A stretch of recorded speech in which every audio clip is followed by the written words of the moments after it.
किस अस्पताल में हुआ है? सर हम लोग नोएडा में रहते हैं, मैं और मेरे हस्बैंड। अभी होली में हम लोग बिहार आए हुए थे सर, होली मनाने के लिए पूरी फैमिली का गेट टुगेदर था। 9 अप्रैल को मेरे हस्बैंड की तबीयत ख़राब हुई, फीवर हुआ उनको काफ़ी तेज। हमने कोरोना का 2-2 3-3 बार टेस्ट करवाया, नेगेटिव आया। RT-PCR के लिए दिया तो वहाँ पे भागलपुर में, सर भागलपुर में थे हम लोग, वहाँ पे 1 दिन 2 दिन वेट करते करते 10 दिन तक रिपोर्ट नहीं आया। फिर हमने नोएडा के एक डॉक्टर हैं उनसे कंसल्ट किया, वीडियो कंसल्टेशन से। उन्होंने बोला कि CT चेस्ट करवाना है। हम लोग भागलपुर गए और CT चेस्ट करवाए तो उसमें उनका इन्फेक्शन आया। 60% लंग्स उनका उसमें इन्फेक्टेड था, डैमेज नहीं था, इन्फेक्टेड था बस। बाकी लंग्स का हर चीज़ परफेक्ट था, सारा चीज़ नाक का, गले का सब कुछ नॉर्मल था, उसमें रिपोर्ट में था। फिर हम लोग नेक्स्ट डे ग्लोकल हॉस्पिटल है भागलपुर में, ग्लोकल हॉस्पिटल लेके आए, वहाँ पे एडमिट कराया हमने ICU में। मेरी मदर की भी तबीयत ख़राब थी, मेरी मम्मी और मेरे हस्बैंड दोनों एक साथ एडमिट हुए। वहाँ पे इतनी लापरवाही हुई उनके साथ, इतनी लापरवाही हुई। डॉक्टर्स आते थे बस विजिट के लिए, 10 मिनट देख के गए। उसके अलावा जितने भी वहाँ पे नर्स थे, कंपाउंडर्स थे, सारे के सारे जल्लाद थे सर। कोई दवाई तक नहीं देना चाहता था पेशेंट। मेरी मदर टचवुड बेटर कंडीशन में थी थोड़ी, मेरे हस्बैंड बोल भी नहीं पा रहे थे उस समय तक। इशारे से पानी का ऐसे ऐसे बताते थे, लेकिन कोई उनको पानी नहीं पिलाता था सर। वो मुझे हार के फ़ोन करते थे कि पानी पिला दो। जब मैं अंदर जाती थी तो ये लोग हल्ला करते थे कि क्यों जा रहे हो अंदर। फिर भी मैं जाके उनको पानी पिलाती थी, जूस पिलाती थी। रेमडेसिविर इंजेक्शन का नाम आप लोगों ने अभी तक सबने सुन लिया होगा कि कितनी मुश्किल से मिल रहा है। डॉक्टर ने वहाँ सजेस्ट किया, मेरे 2-2 पेशेंट थे वहाँ, हमने बहुत मुश्किल से अरेंज किया।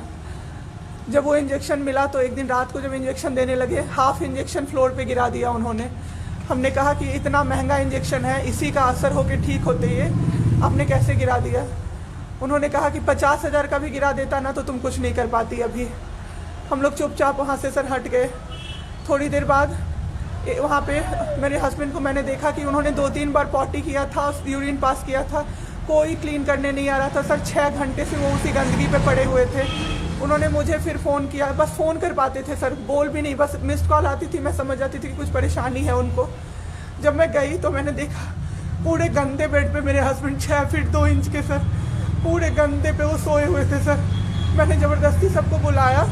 एक आदमी था ज्योति कुमार करके, ज्योति कुमार, सब लोग ध्यान से इसको कवर कीजिए। ज्योति कुमार एक कंपाउंडर था वहाँ पे। कौन सा हॉस्पिटल का नाम?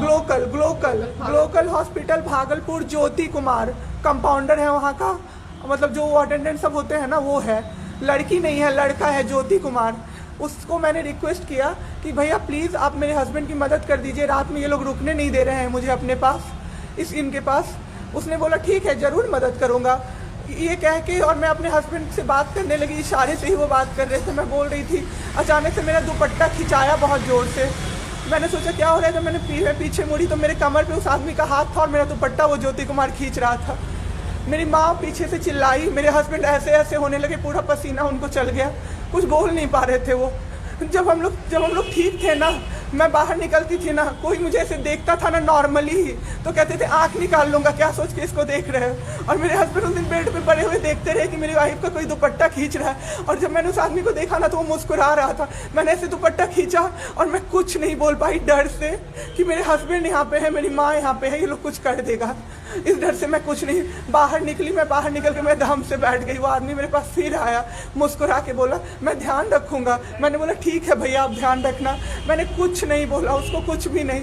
2-3 दिन बाद ऐसे ही कोई सुविधा नहीं, कुछ नहीं। मेरे हस्बैंड की तबीयत उस दिन से बिगड़ी जब रात के 2 बजे में मेरी मदर के बगल वाले बेड पे एक अंकल, मास्क उनका हट गया था और वो अंकल चिल्ला के नर्स को बुला रहे थे और मेरी मम्मी चिल्ला रही थी जल्दी आइए ये मर जाएंगे, जल्दी आइए ये मर जाएंगे। कोई नहीं आया और अंकल ने दम तोड़ दिया।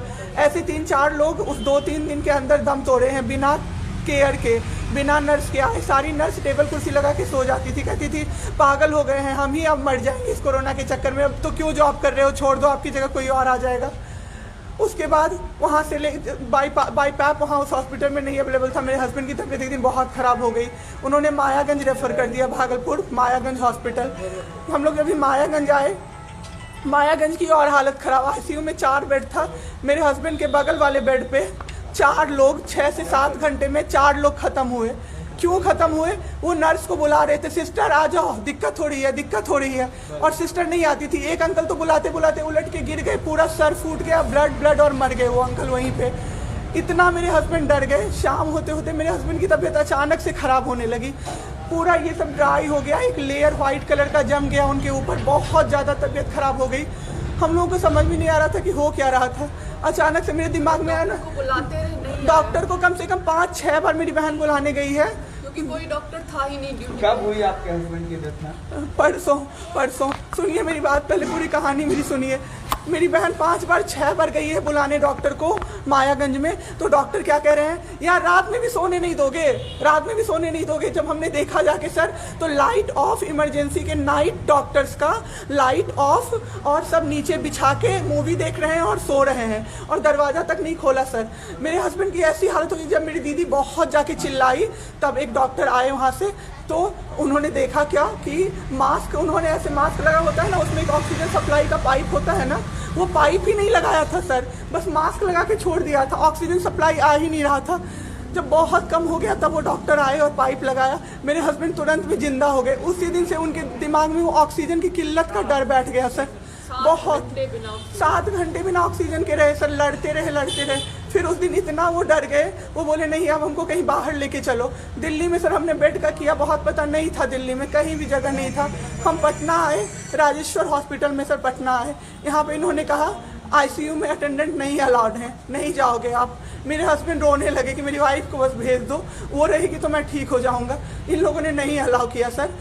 आज मैंने देखा, एम्बुलेंस से हम लोग भागलपुर से पटना आए थे राजेश्वर, रास्ते में उनको 3 बार पॉटी हुई थी सर। उसी गंदे बेड पे उनको 4-5 घंटे राजेश्वर में सुलाया रहा। मैं 10 बार जाके बोली बाहर से कि सर प्लीज़ बेड क्लीन कर दीजिए, वो हम लोग देख लेंगे ना। एक डॉक्टर निकले, मैंने बोला, वो मेरे हस्बैंड अंदर से ना बोल नहीं पा रहे थे, अंदर से ऐसे ऐसे कर रहे थे, बुला रहे थे सबको। मैंने कहा सर वो बुला रहे हैं किसी को बाहर से, तो एक डॉक्टर मुझे कहता है अरे छोड़िए ना, वो छोड़ा तो ऐसे ही बौखला रहा है जब से आया है। मैं उस समय कुछ नहीं कर पाई सर। उसके बाद उनका ऑक्सीजन लेवल जब 37 हो गया, तब मेरे साथ मेरी दीदी थी, मेरे जीजा जी थे और मेरे जेठ थे। तब मैंने अपने जीजा जी से बोला कि अब मेरे से नहीं रहा होगा, मुझे किसी तरह से अंदर भिजवाइए। तब उन्होंने ज़बरदस्ती मुझे अंदर भेजा और 37 से 74 मैंने कर दिया 10 मिनट में मेरे बाबू का ऑक्सीजन लेवल मैंने बढ़ा दिया। उसके बाद इन लोगों ने मुझे बोला, मैंने बोला सर अटेंडेंट अलाउड है, सारे के अटेंडेंट बैठे हुए थे।